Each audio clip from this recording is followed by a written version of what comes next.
Now, yesterday the AVA put out a media release regarding a new outbreak of the Hendra virus in Queensland. Now, normally this is something horse owners are more concerned about, but it can also be deadly to dogs, cats and people. Well, on the line I have Dr Maurine Thomson, a registered specialist in small animal surgery and surgical oncology with the soon-to-be-open Animal Referral Hospital in Brisbane. Now, Dr Thomson was in fact part of the Vet Surgeons Board investigation into the Hendra outbreak of 2008, so I thought we should have a chat to her. Maurine, thanks for your time. Tell our listeners a little bit more about the Hendra virus. Luckily, it is not a highly contagious virus. It lives in flying foxes who are endemic to, very large portions of Australia. But really, Hendra's, as far as I'm aware, only had outbreaks in Queensland and northern New South Wales. Right. And it is thought that it's probably mainly in the urine of flying foxes, though initially also thought maybe there's a higher percentage in the placenta of aborting flying foxes might be also a source of contamination. Right. Flying foxes' main activity is at night and then sleep in the day. So if horses come in contact with either placental tissue or urine, probably the most common source of the flying fox, that they can become infected. And you would think that, there is a large number of flying foxes who must be excreting urine onto the ground around a lot of horses. And luckily, the periodic outbreaks, and sometimes it's thought maybe if the horse has a little bit of a cut on its, muzzle or mucosa or comes into immediate contact with grass that's been, urinated on by a flying fox, is a potential, mode of transmission. Right.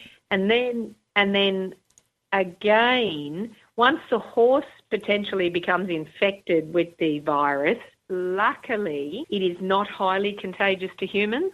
The trouble is, if people do catch it, it has a high mortality rate. Yeah, well, that's the big scary thing, isn't it? Correct. With this AVA media release, that's the Australian Veterinary Association, apparently there was a couple of incidents recently at Brookfield where a show horse had suspected Hendra and the owner apparently falsified the records, and what they're doing is it's underscoring the need for vaccinating horses against the Hendra virus. So, can we vaccinate people and domestic animals as well? At this point in time, I know there's been a lot of work on when the vaccine came out for horses, potentially one for humans, but Right. Nothing currently commercially available. And, one of the issues with the horse owners is saying that the cost of vaccinating or being anti-vaccination, which is just insanity, because anyone who has horses, particularly involved in show jumping or any work, knows that horses are expensive pets to keep. Yeah. And so the cost of the vaccination, is minimal in the whole upkeep of owning a horse. And as far as I'm aware, there have been no outbreaks of Hendra in vaccinated horses. So the risk to the owner, it is insanity to think that the owner would expose themselves to a virus that can kill them. And, the mortality rate sits about 60% for people who get infected, and then potentially not fully known, if you do get infected and survive, whether you may have, residual ongoing problems. Yeah.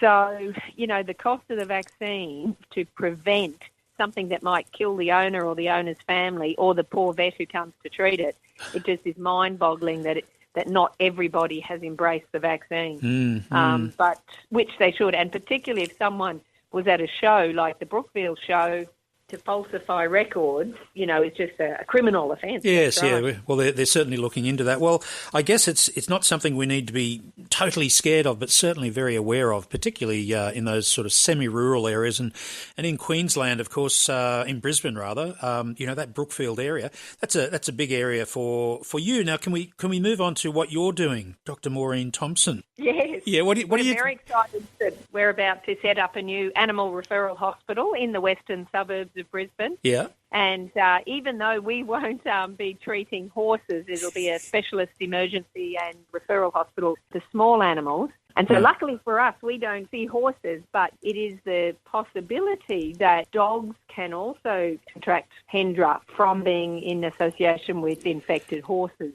Well, fingers crossed that it doesn't happen in the future. You started to tell me a little bit about the ARH Brisbane operation, which I believe is starting soon. Can you drop any names? Who else are you working with there? Who's doing what? Yes. So Animal Referral Hospital Brisbane is in association with, there are Animal Referral Hospitals in Sydney and Canberra, and I will be in partnership with Elizabeth Dilmacki, who's our specialist in internal medicine, Kathleen O'Connell, who is a medical oncologist, and Lance Wilson, who's a specialist surgeon. So we have a fabulous team we've assembled, being able to do specialist referral treatment for oncology, internal medicine and surgery, and then also assembled a great team who will take over at night and do the emergencies and, you know, the aftercare of all our critical care patients or inpatients in the hospital. That's just going to be a fabulous service that I know you're going to be a part of there in Brisbane. It's fantastic. Dr Maurine Thomson, Certainly. Thank you very much. My pleasure. Thank you.